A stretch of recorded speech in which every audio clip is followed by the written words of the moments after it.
Que l'honneur et la gloire te reviennent. Toi, le Saint de Saints, c'est en ton saint nom nous avons ainsi prié. C'est pourquoi nous t'acclamons, nous t'acclamons, nous t'acclamons et nous poussons des cris de joie en l'honneur de celui qui n'est plus dans le tombeau, de celui qui est ressuscité et qui a le nom le plus élevé. Amen. Que Dieu te bénisse. Tu vas rester debout. Merci à la chorale. Que Dieu vous bénisse. Je vais en profiter. Nous allons lire les Écritures. Actes chapitre 12. Actes des apôtres, le chapitre 12. Nous allons lire à partir du verset 1er. Et nous descendrons jusqu'au verset 19. Amen. J'aimerais que tu sois attentif ou attentive qu'on le lise ensemble. Nous lisons au nom de Jésus. Vers le même temps, le roi Hérode s'est mis à maltraiter quelques membres de l'Église et fit mourir par l'épée Jacques, frère de Jean. Voyant que cela était agréable aux Juifs, il fit encore arrêter Pierre. C'était pendant les jours des pains sans levain. Après l'avoir saisi et jeté en prison, il est mis sous la garde de 4 escouades, de 4 soldats chacune, avec l'intention de les faire comparaître devant le peuple après la Pâque.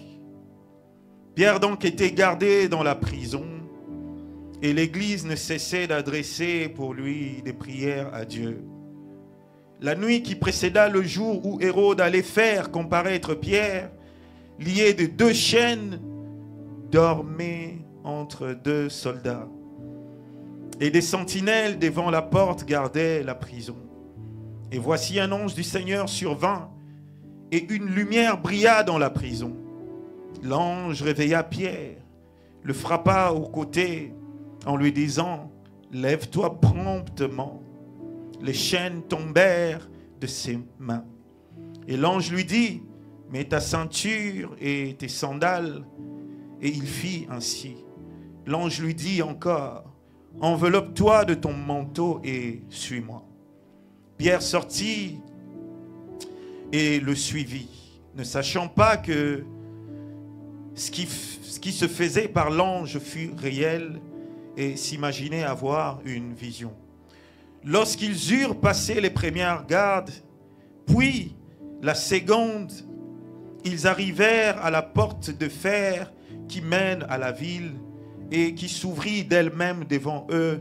Ils sortirent et s'avancèrent dans une rue. Aussitôt, l'ange quitta Pierre. Revenu à lui-même, Pierre dit « Je vois maintenant d'une manière certaine que le Seigneur a envoyé son ange et qu'il m'a délivré de la main d'Hérode et de tout ce que le peuple juif attendait. » Après avoir réfléchi, il se dirigea vers la maison de Marie, mère de Jean, surnommée Marc, où beaucoup de personnes étaient réunies et priaient. Il frappa à la porte du vestibule et une servante nommée Rhôde s'approcha pour écouter. Elle reconnut la voix de Pierre et dans la joie, au lieu d'ouvrir, il courut annoncer que Pierre était devant la porte et lui dire « Tu es folle ». Mais elle affirma que les choses étaient ainsi. Et ils dirent « C'est son ange ». Cependant, Pierre continuait à frapper. Ils ouvrirent et furent étonnés de le voir. Pierre, leur ayant de la main fait signe de se taire, leur raconta comment le Seigneur l'avait tiré de la prison. Et il dit « Annoncez-le à Jacques et aux frères ». Puis il sortit et s'en alla dans un autre lieu. Quand il fit jour, les soldats furent dans une grande agitation pour savoir ce que Pierre était devenu. Hérode s'étant mis à sa recherche et ne l'ayant pas trouvé, interrogea les gardes et donna l'ordre de les mener au supplice. Ensuite, il descendit de la Judée à Césarée pour y séjourner. Éternel notre Dieu, nous te disons merci pour ta parole. Ma prière ce matin est que ta parole se fasse chair dans notre vie. Ma prière est que cette parole ne reste pas dans la Bible, mais qu'elle soit vivante ce matin. Touche le cœur de ceux qui entendent, touche le cœur de celui qui transmet. Éternel, que ça ne soit pas la pensée d'un homme, mais plutôt la pensée de l'Éternel. Parce que nous sommes ici assoiffés de toi. Nous sommes ici assoiffés de tes paroles qui apportent la vie. Laisse maintenant que tu prennes place. Saint-Esprit, prends toute la place. Puisses-tu prendre possession de chaque millimètre carré de cet endroit. Éternel mon Dieu, et puisses-tu donner à chacun selon son besoin. C'est en ton saint nom nous avons ainsi prié. Amen. Tu peux reprendre ta place, que Dieu te bénisse. Alors écoutez, Jésus-Christ dans son ministère n'a pas arrêté, au bout d'un moment quand il était à la fin de son ministère, il n'a pas arrêté de prévenir l'Église. Il leur répétait certaines choses, il leur disait, vous allez souffrir, vous allez connaître des calamités, vous allez rencontrer beaucoup de problèmes, on va vous haïr, vous aurez beaucoup de problèmes. Il était en train de préparer l'Église à ce qui y arriverait. Dans Matthieu 10, il dit, mettez-vous en garde contre les hommes, car ils vous livreront aux tribunaux et ils vous bâtiront des verges dans les synagogues. Dans Marc 13, il dit, vous serez haïs de tous à cause de mon nom. Mais ce que j'aime, c'est qu'il finit par dire, mais celui qui persévérera jusqu'à la fin sera sauvé. Amen. Hein? Donc, au fait, je suis venu apporter l'évangile de Jésus ce matin, mais en même temps, je suis venu te dire qu'il ne consiste pas seulement à recevoir la manne, j'ai l'habitude de le dire, il ne consiste pas seulement à avoir des miracles, mais aussi il faudrait s'attendre à des calamités. Il faudrait s'attendre à des problèmes. L'autre fois, quand j'ai parlé de l'image de Christ, j'ai expliqué que Jésus savait qu'on serait trahi. Il savait que toi, tu seras trahi par ton ami, par ton prochain, par ton frère, par ta sœur. Et Jésus, pour qu'il ressente la même chose, il a porté aussi ce corps humain. En sorte que lui-même, quand il était dans ce monde, on l'a aussi trahi. Lui-même, quand il était dans ce monde, on l'a battu des verges. Lui-même, il a subi des souffrances. On l'a insulté, on l'a flagellé, on a craché dessus. Vous voyez, c'était une image pour nous montrer que c'est lui. Le problème ne sera pas que tu vas rencontrer des peines ou des souffrances, mais c'est lui qui tiendra jusqu'au bout. C'est celui-là qui va porter une couronne. C'est celui-là qui sera sauvé. Et plusieurs passages bibliques en parlent où Jésus est en train de prévenir à chaque fois. Vous rencontrerez ceci, vous rencontrerez cela. Ça, c'est un aspect de ces choses. Mais un autre aspect, c'est que lorsque Dieu permet à ce que nous rencontrons des problèmes, des soucis, c'est parce qu'il a prévu que sa gloire se manifeste. Écoutez, vous savez, quand j'étais beaucoup plus jeune, dans mon quartier, il y avait des gens qui sortaient des arts martiaux. Quand il vient, il fait le judo, tout ça, il finit. Pour mesurer sa force, il créait des problèmes inutiles. Donc, il arrive dans le quartier, donc il te voit là, il te dit, toi, tu m'as regardé, pourquoi Odongolinga? Oh, mais moi, je suis là, je suis calme. Il crée des problèmes inutiles. Pourquoi? Il veut mesurer sa force. Et Dieu aussi, pareil. Dieu, dans nos vies, il s'arrange en sorte qu'il y a certaines choses, il le voit venir. Mais il se dit que ça l'atteigne. Comme ça, le monde saura que c'est moi le boss. Il le voit. Écoutez, il n'y a rien qui échappe au contrôle de Dieu. Avant que ça ne vienne, 1 an avant, ou même 10 ans avant, il sait. Il sait que ça arrivera. Mais il y a certains, il les enlève. Il y a certains, il dit ça. Il faut que je me glorifie dans la vie de mon serviteur.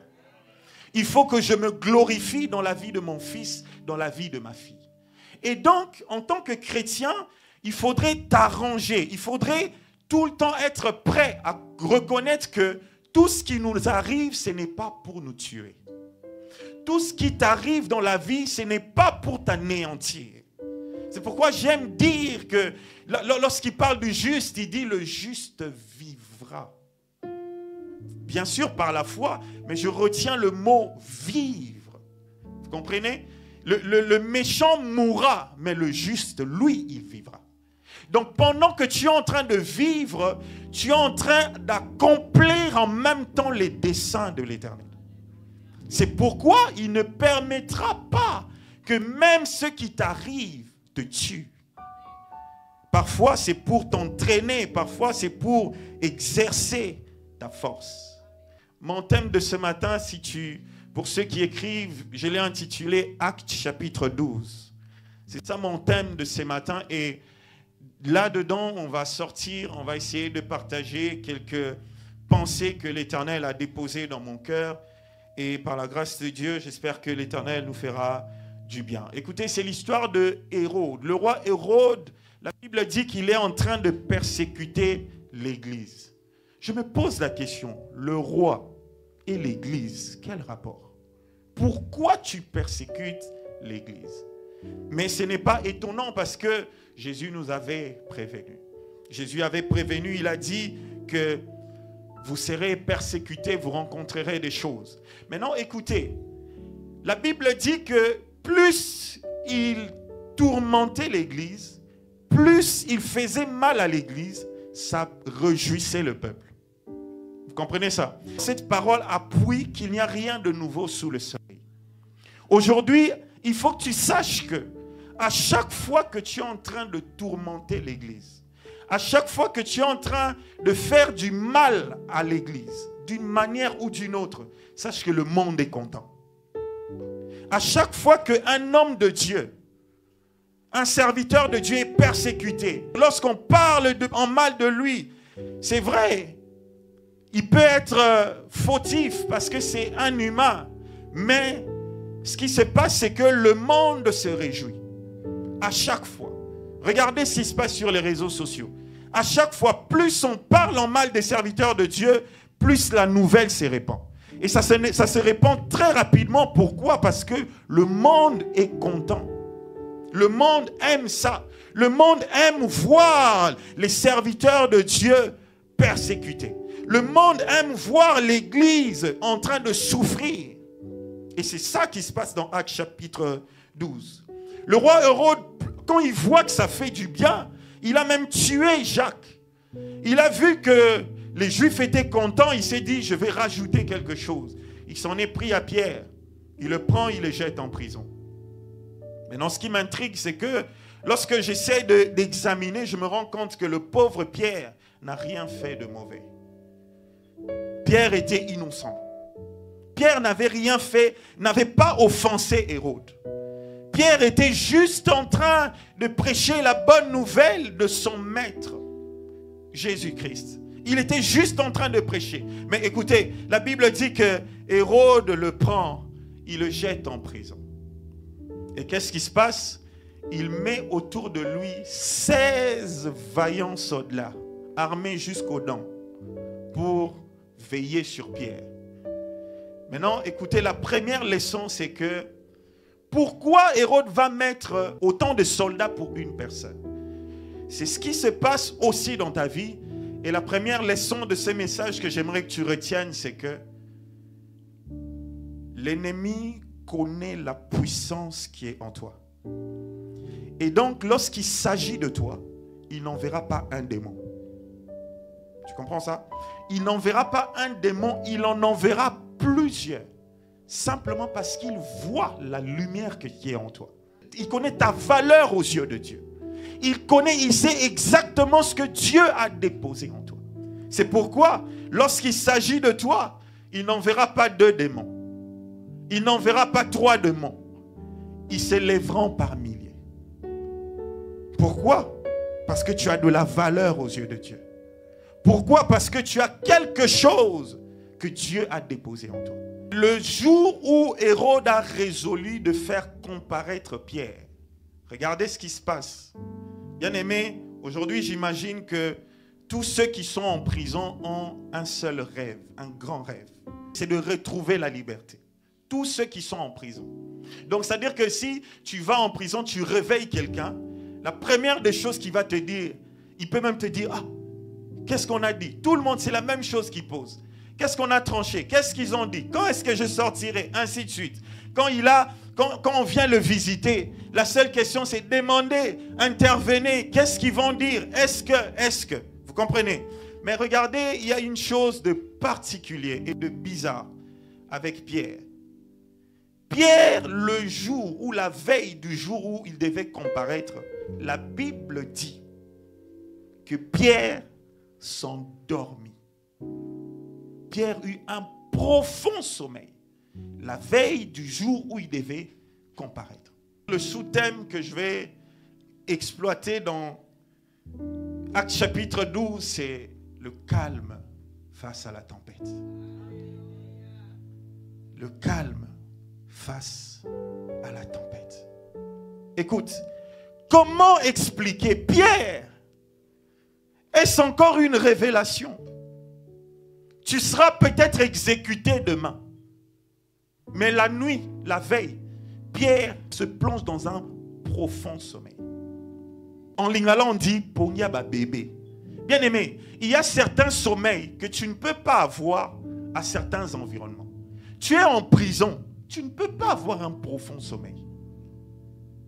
En prison, bien aimé, même toi là, quand tu sors du confort de ton lit, tu es juste un visiteur, c'est quelqu'un, tu passes la nuit. Tu verras que tu vas dormir, mais pas totalement bien. Pourquoi? Parce que tu n'es pas dans ton confort. Mais Pierre n'est pas chez un ami. Pierre est en prison. Pierre, on lui a dit que demain tu vas comparaître. Probablement, tu seras tué. Parce que avant lui, on a exécuté Jacques. Mais bien aimé, on va analyser l'attitude de Pierre. Pierre, la Bible dit qu'il se plongea dans un profond sommeil. Maintenant, je me suis posé la question, Pierre, qui t'a appris à réagir comme ça? Qui t'a appris? Écoute, vous savez, dans la plupart des cas, les mamans sont là, les parents sont là.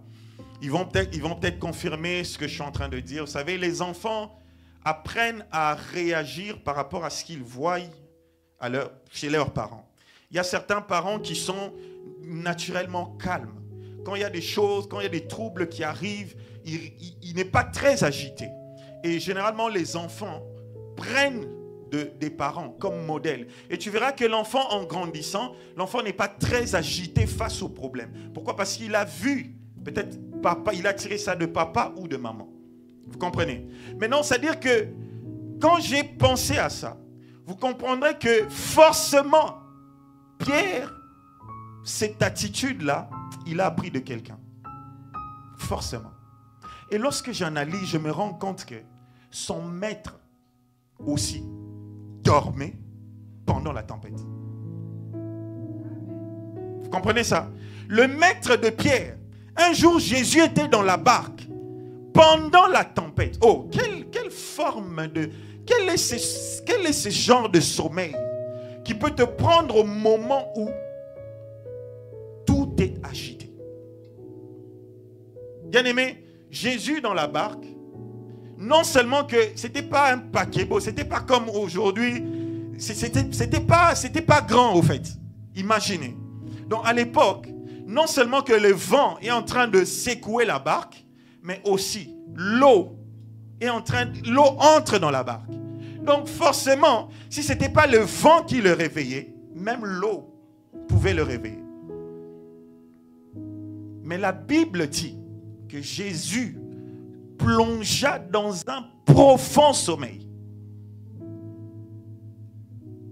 Je suis venu t'apprendre que il y a une dimension de la vie où le sommeil est une méthode de solution.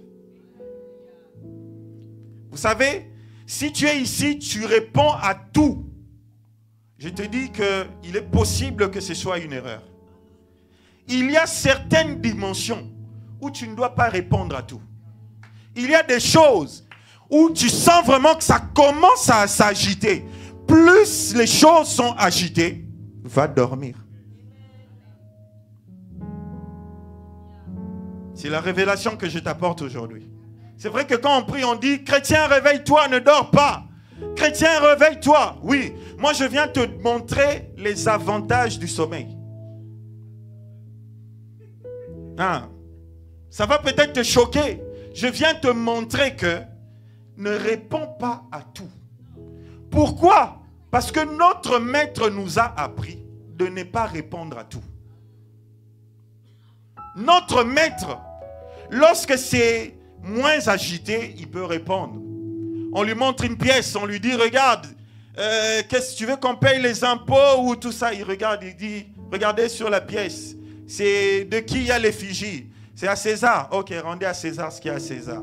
À Dieu ce qu'il y a à Dieu. Donc, en fait, il y a des problèmes. Il répond facilement. Il répond facilement. Mais le moment où tout est agité, là où on espère que là, il doit même peut-être lever le poing et dire, je vais gifler quelqu'un. Vous comprenez? Rappelez-vous que le même Jésus, lorsqu'il est entré dans les temples, il a trouvé des vendeurs. Il les a battus. Il a pris son fouet. Mais le moment où on attendait qu'il prenne le fouet. Bien aimé, Jésus a répondu par le sommeil. Jésus a répondu par le calme. Et lorsque j'analyse, j'ai vu que Pierre, rappelez-vous aussi, Pierre c'était quelqu'un qui était très révélé. Pierre avait il avait une avance en termes de révélation. C'est pourquoi Jésus lui dit, toi, sur toi, je bâtirai mon église. Et donc, cette partie-là, cette leçon-là, tous les apôtres ne l'ont pas appris. La seule personne qui l'a appris, c'est Pierre. Jésus ne nous a pas enseigné que le ciel. Il nous a donné aussi le modèle de vie. Jésus nous a appris la vie. Il nous dit, quand tu viens dans une fête, ne cours pas à la première place. Il est possible qu'on te dise, oh, ça c'est la place de quelqu'un, va derrière. Au lieu qu'on te mette à la deuxième place, on va te dire, va derrière. Et puis tu auras honte. Ça, ce n'est pas l'évangile, c'est le savoir vivre. Donc Jésus ne nous a pas appris que l'évangile. Il nous apprenait aussi le savoir vivre. Et dans le savoir-vivre, il nous a aussi appris que lorsque c'est agité, réponds par le calme. Lorsque tout le monde se lève contre toi, réponds par le calme. Lorsque on taillit pour rien, c'est pas, il a prévenu, il a dit, vous allez subir cela. On va vous haïr. Mais les jours où ça arrive, pourquoi tu perds ton énergie? Tu n'as pas besoin. Tu as un voisin qui ne t'aime pas. Il est blanc, toi tu es noir. Ou il est rouge, toi tu es bleu. Mais il ne t'aime pas, tu ne l'as rien fait. Vous n'êtes même pas nés dans les mêmes pays, même pas dans la même ville. Vous ne travaillez pas au même endroit. Mais il ne t'aime pas. Et toi tu t'en fais. Vraiment. Quelle perte d'énergie. Alors que Jésus, lorsqu'il a été dans la même condition, il est allé en profond sommeil. Oh, bien aimé, il y a une révélation derrière. Lorsqu'il parle de sommeil, il ne parle pas juste d'un sommeil normal. Au fait, c'est une dimension où, écoute, lorsque tu es fatigué, va dans un sommeil. D'accord? Mais lorsque c'est agité autour de toi, va dans un profond sommeil. C'est une façon de dire que quand tu es au plus profond sommeil, il y a des choses que tu n'entendras pas. Il y a des choses que tu ne verras pas. Parfois, on peut même venir devant toi. On te dit quelque chose. C'est entré, c'est sorti. Jésus est en train d'apprendre à Pierre. Il a donné une leçon que Pierre a retenue. Et la leçon, c'est quoi? C'est que quand c'est agité, va dans un profond sommeil. Regarde maintenant ce qui se passe quand tu réponds par le sommeil. Suis-moi très bien. Regarde maintenant les avantages lorsque tu pratiques cette leçon que le maître nous a apprise, de répondre par le silence. Déjà, la première des choses, c'est que le sommeil de Pierre veut dire que je ne sais pas ce qui va arriver, mais je sais que l'Éternel interviendra. Au fait, c'est un signe. Tu vois, au fait, quand tu fais cela, tu es en train de tout remettre à Dieu.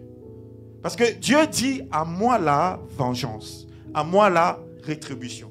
Donc, c'est-à-dire que si c'est toi qui viens te battre, il te laisse. Il te laisse faire.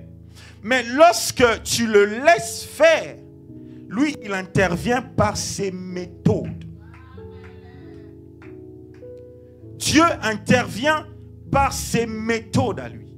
Ça ne sera pas les méthodes humaines, ça sera les méthodes de Dieu. Et pire encore, Dieu a la capacité de venir, de prendre les méthodes des hommes et agir mieux que les hommes. Donc si la réponse à ce problème était, il fallait que tu te défendes, s'il fallait que tu comparais, s'il fallait que tu parles, Dieu peut prendre la méthode humaine et parler mieux que toi. Donc quand tu laisses par le calme, quand tu réponds par le calme, c'est une façon de dire que je ne sais pas ce qui se passera, mais tout ce que je sais, c'est que Dieu agira. Le sommeil de Pierre veut aussi dire que je ne sais pas de quelle manière ça se passera, mais je sais qu'il agira. Ça veut aussi dire que je ne sais pas à quel moment ça se passera, mais je lui fais confiance. Lorsque tu le laisses faire, tu ne lui demandes pas à quel moment ça va arriver. Vous savez, le problème de l'homme, c'est que on essaye de trouver des solutions, on essaie de déterminer comment Dieu doit intervenir.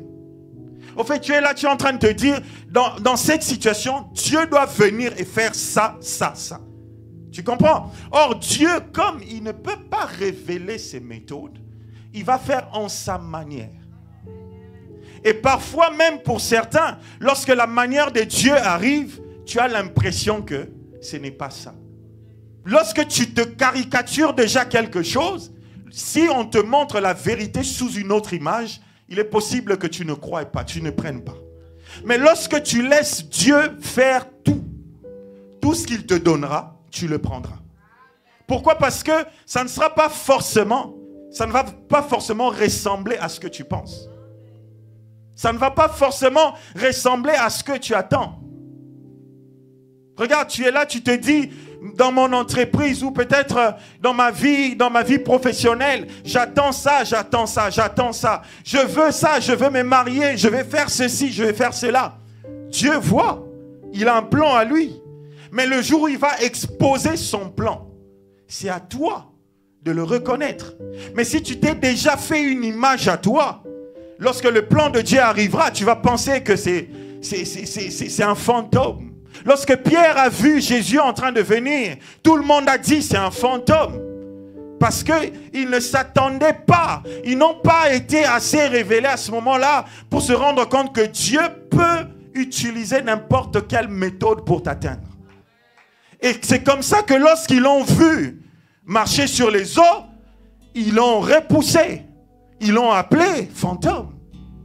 Ils ont dit que c'était un fantôme, alors que c'était Jésus en train de venir vers eux. C'était la réponse de Dieu vers eux. Donc c'est pourquoi, ici, Pierre nous apprend que parfois, il est mieux de répondre par le profond sommeil. Je sais que tu as déjà entendu, on te dit, réponds par le silence, c'est bien. Mais je t'ajoute pour dire que, non, pas seulement le silence, mais le profond silence. C'est l'instant de la vie où il faudrait que tu ailles dans le profond, dans la profondeur. Et le verset 7, il dit, dans Actes chapitre 12, toujours, il dit, « Et voici l'ange du Seigneur survint. » On peut nous mettre ce verset.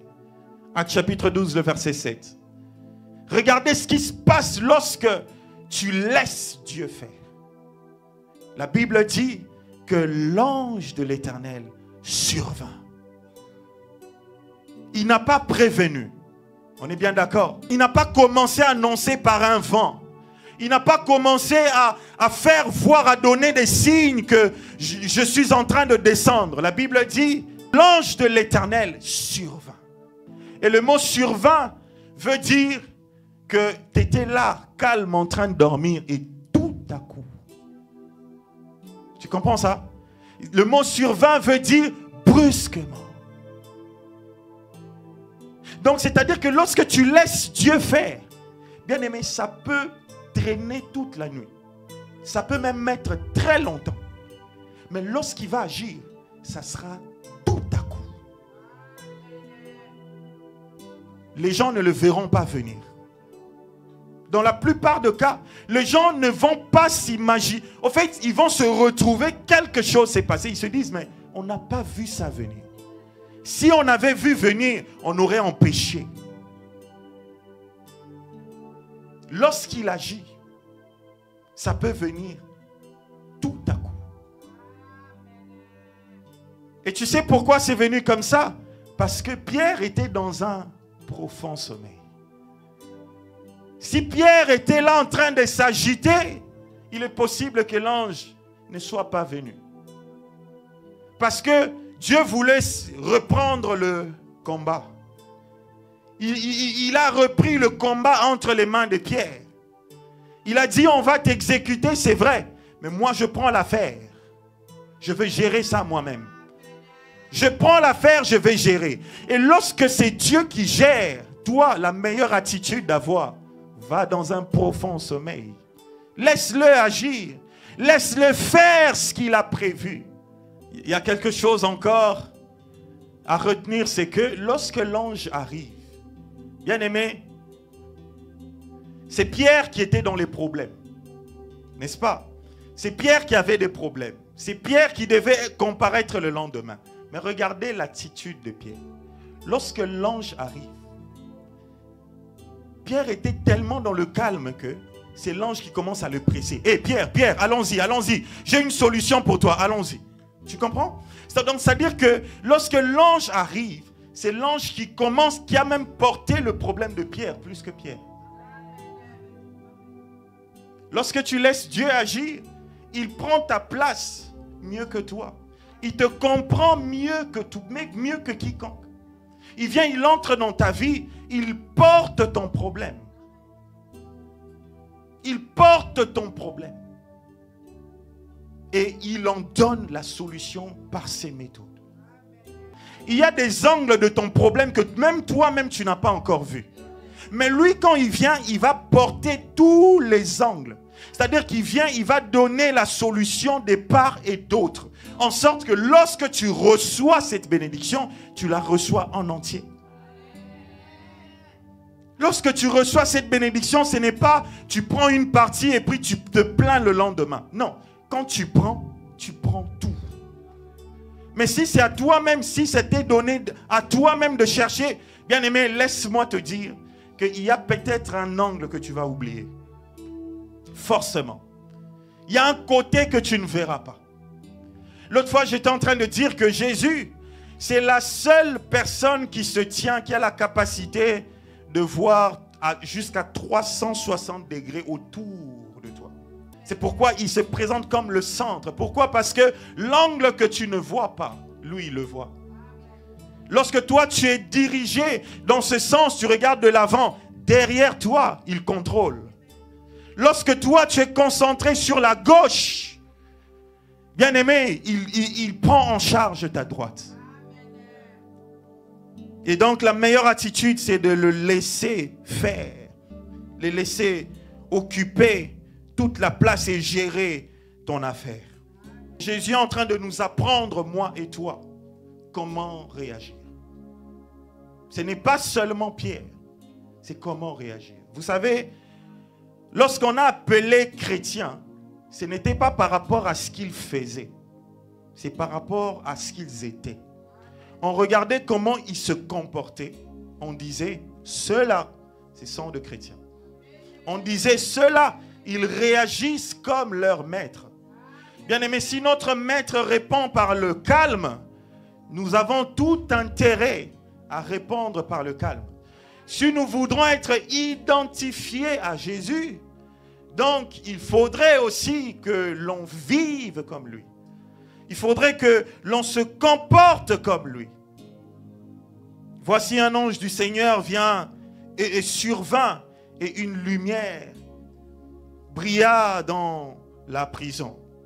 Il faut que tu saches que dans ta situation, peu importe ce qu'elle est, il y a un ange prévu.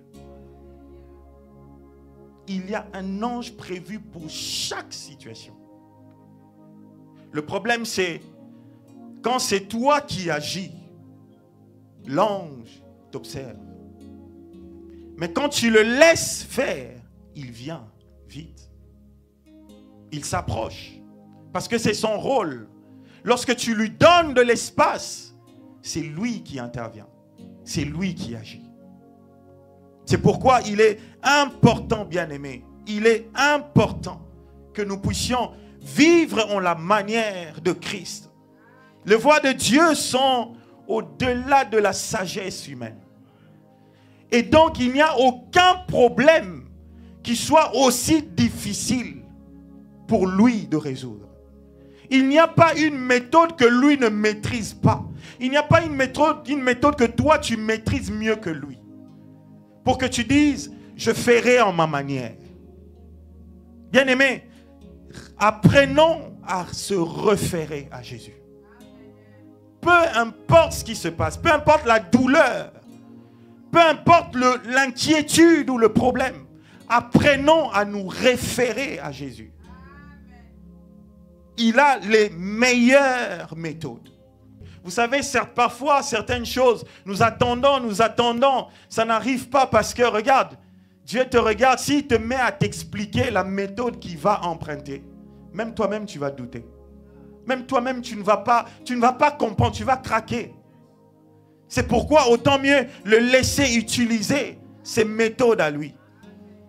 Autant mieux le laisser prendre en charge ce qu'il a commencé. Il a la possibilité de l'emmener jusqu'au bout. Le verset 8, il dit, l'ange lui dit, mets ta ceinture, prends tes sandales. Et il fit ainsi. L'ange lui dit encore, enveloppe-toi de ton manteau. Et est-ce qu'on peut nous le mettre? Regardez ce que la Bible dit. L'ange lui dit encore, enveloppe-toi de ton manteau et fais quoi? Il y en a qui, lorsqu'il rencontre l'ange, il prend sa propre direction. Dieu te dit, Dieu se révèle à toi. Il te dit, je suis là. Mais toi, tu le vois. Tu décides de prendre ton propre chemin. Alors que tu l'as déjà rencontré. C'est ce qui est dommage avec parfois nous, les chrétiens. C'est ce qui est dommage. Bien aimé, lorsque Dieu intervient dans ta vie, ce n'est pas pour faire un tic-tac et partir. Non. Il dit, j'interviens. Toi, ce que tu as à faire, prends tes clics et tes claques. Suis mes directives. J'interviens, mais c'est pour te dire qu'est-ce que tu dois faire après. C'est pour te dire, te montrer la méthode que tu dois appliquer face à cette situation. Tu sais pourquoi? Est-ce que tu peux me demander pourquoi? Demande-moi encore bien pourquoi. C'est parce que, écoute très bien, l'ange de l'Éternel ne partira jamais jusqu'à ce que tu te mettes à l'abri. Lorsque l'ange est arrivé, il a pris Pierre, il a dit, suis-moi. La Bible dit qu'ils ont passé la première porte. Ils ont passé la deuxième barrière. Ils sont même arrivés jusqu'à la grande porte de fer qui mène à la ville. Lorsque Paul est sorti du territoire, l'ange est parti. L'ange de l'Éternel ne te quittera pas jusqu'à ce qu'il te mette à l'abri.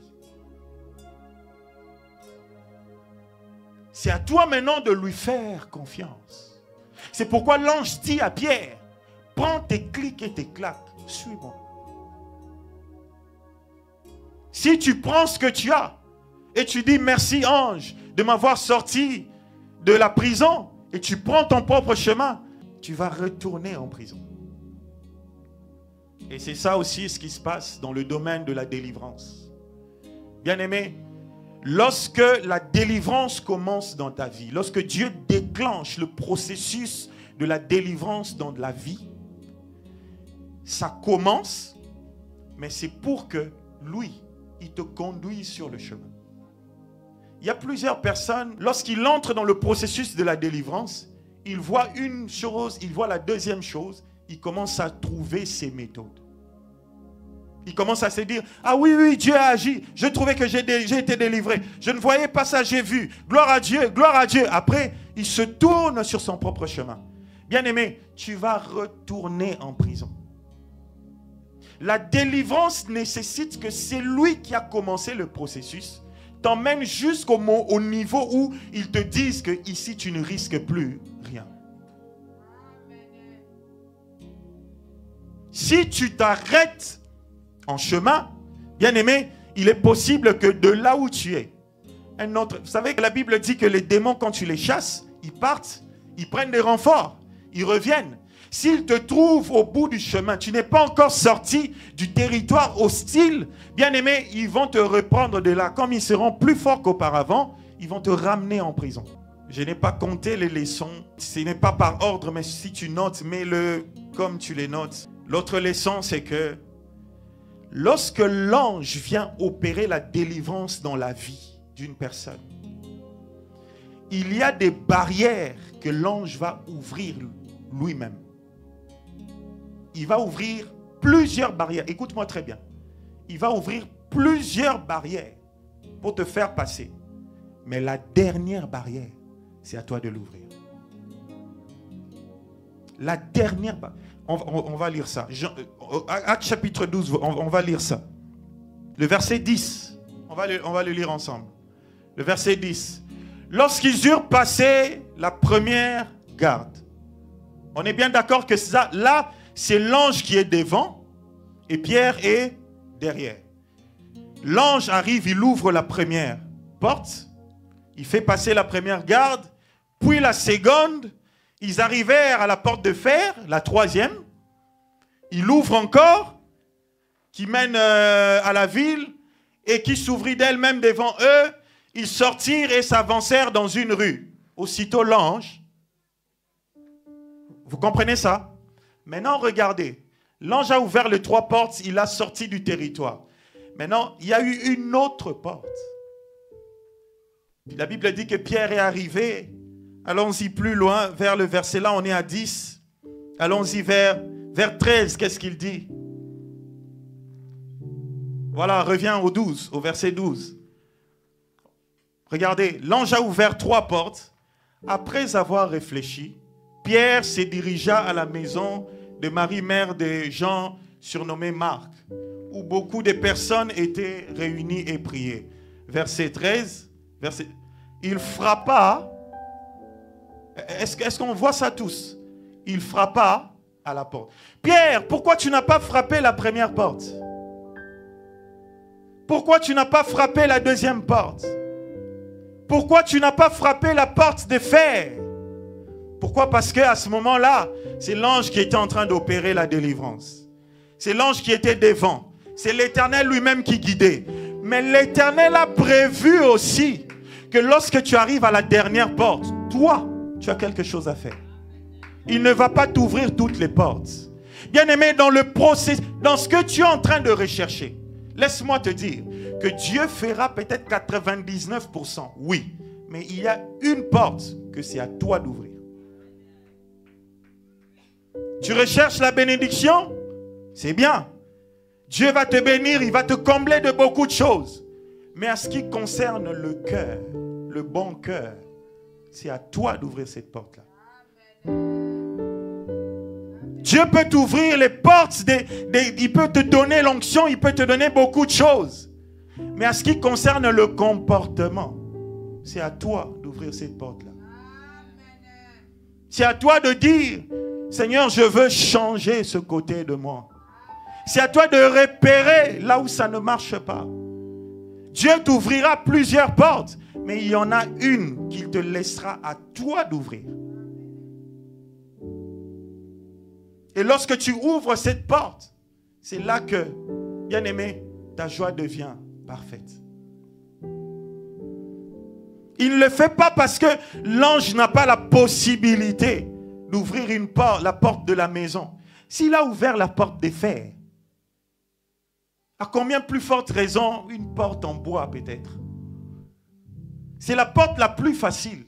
Mais Dieu veut te laisser le libre arbitre. Parce qu'il y a certaines choses, c'est à toi de décider. C'est à toi de dire, j'ai constaté que ceci me sort de la présence de Dieu.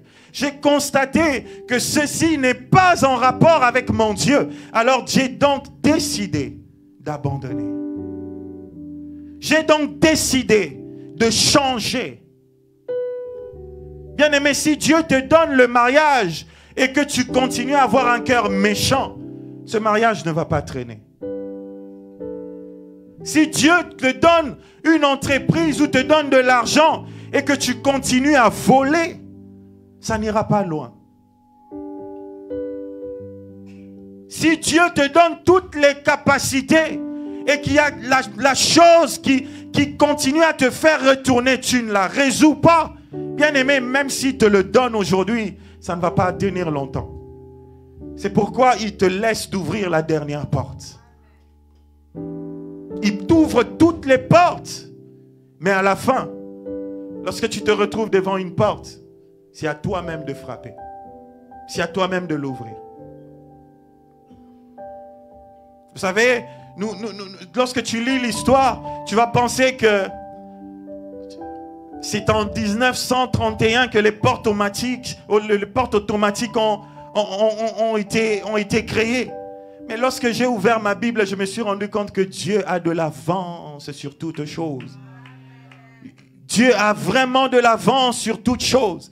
La Bible me montre ici que Pierre et l'ange, ils arrivent devant une porte et automatiquement la porte s'est ouverte. J'ai compris que l'Éternel a les méthodes au-delà des méthodes des hommes.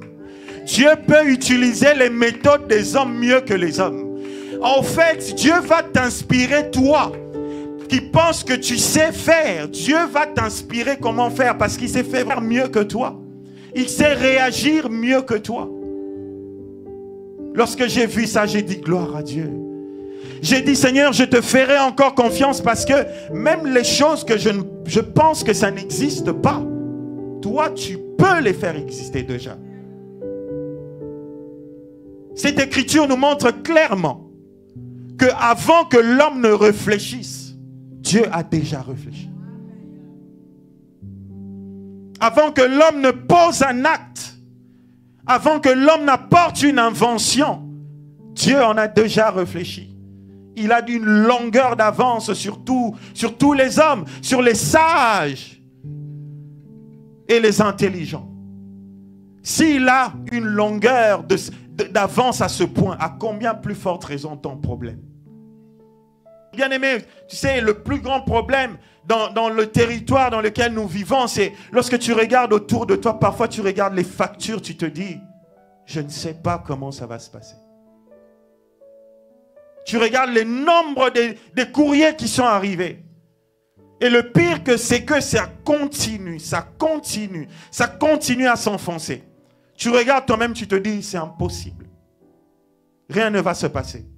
Bien aimé, mais cette écriture nous montre clairement que là où toi tu n'es pas encore arrivé, Dieu a la possibilité d'arriver et de créer quelque chose qui n'a jamais existé et apporter une solution. Est-ce qu'il y a une personne qui est prête à croire en son Dieu et lui faire confiance, même aveuglement, étant certain que la situation que tu traverses, il n'y a pas de solution? Vous savez, il y a des situations comme ça, où lorsque tu regardes toi-même, tu dis, cette situation n'a pas de solution. Ça existe. Mais je suis venu te montrer le Dieu de Pierre. Je suis venu te montrer, t'apporter le Dieu de la Bible. Qui a réfléchi avant que toi tu ne réfléchisses à ce problème. Qui en a déjà trouvé la solution. Bien que c'est compliqué. Bien que c'est dur. Bien qu'il n'y a pas d'issue, il n'y a pas de solution.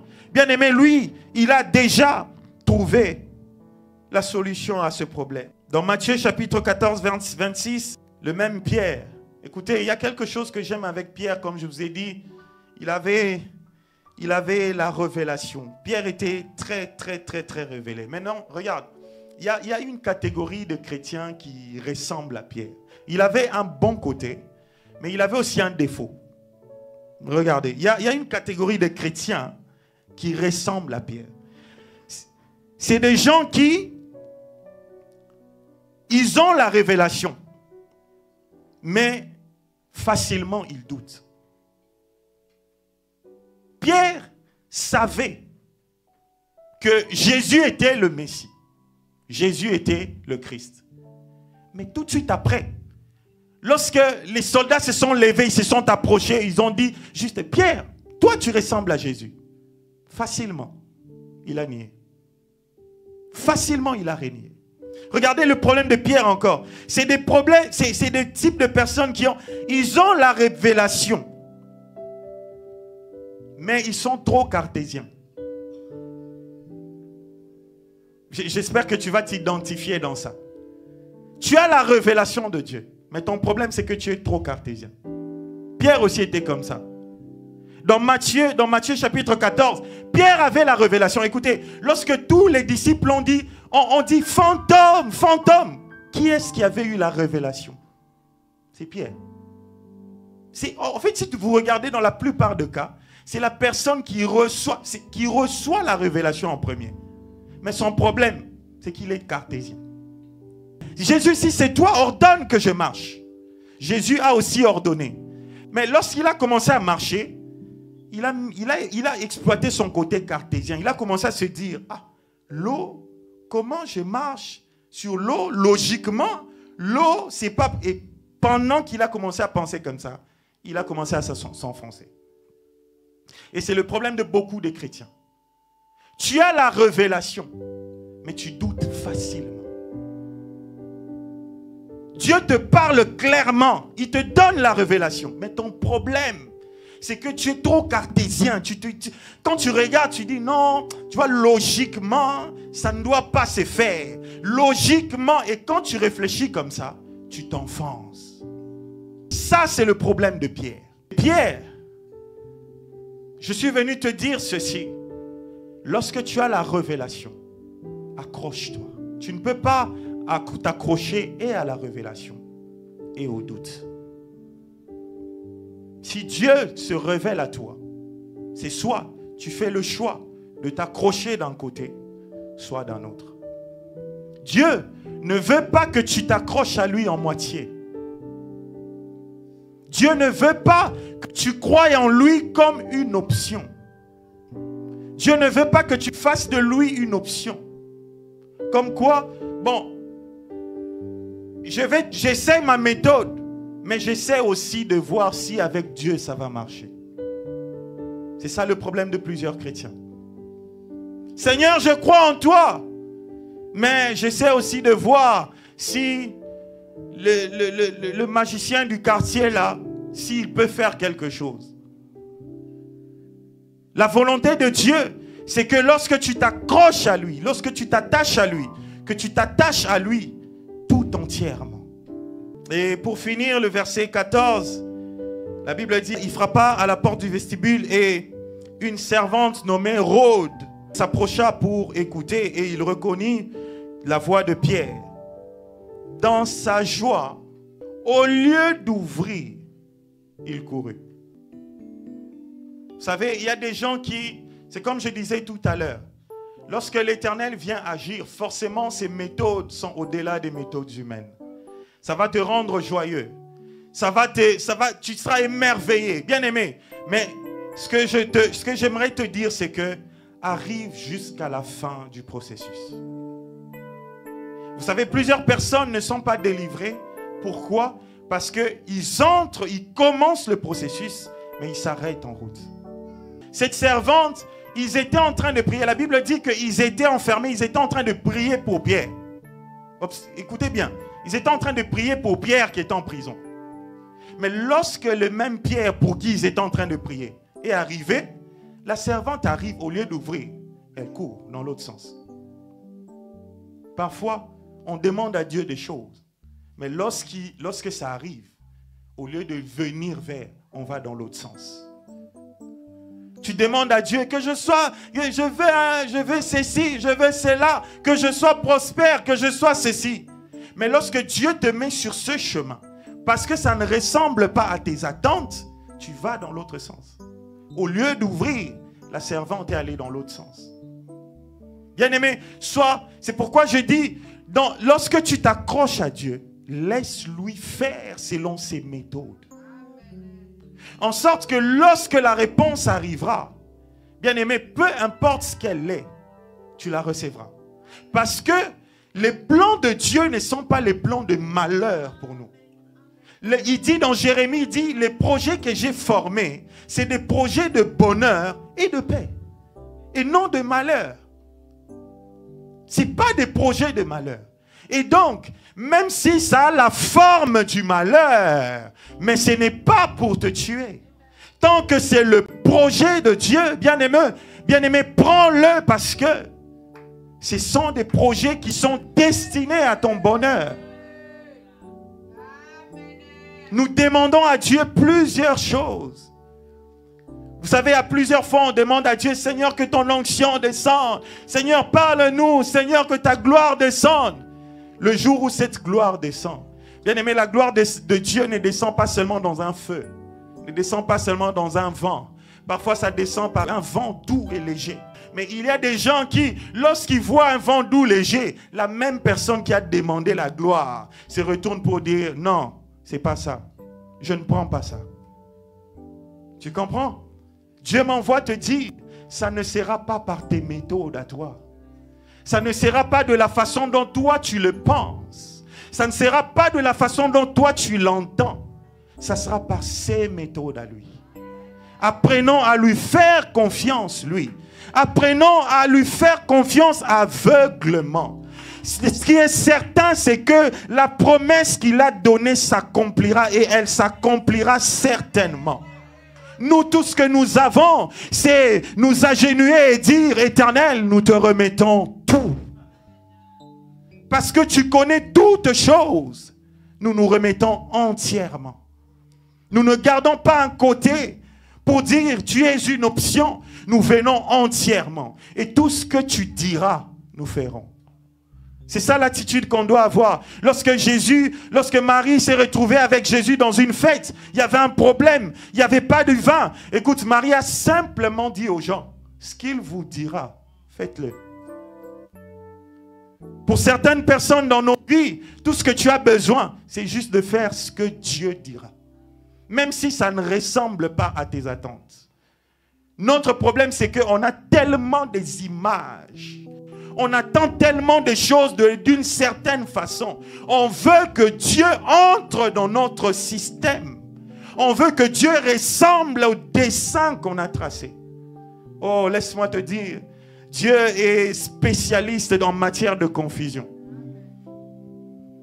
Il peut te répondre, mais de la manière où tu attends le moins. Et lorsque ça viendra, bien aimé, si tu as déjà une image, il est possible que tu ailles loin de la volonté de Dieu. Et je suis venu te dire que dès le départ, confions-nous en l'Éternel. Donnons-lui tout et il agira. Acclame le Seigneur, que Dieu te bénisse.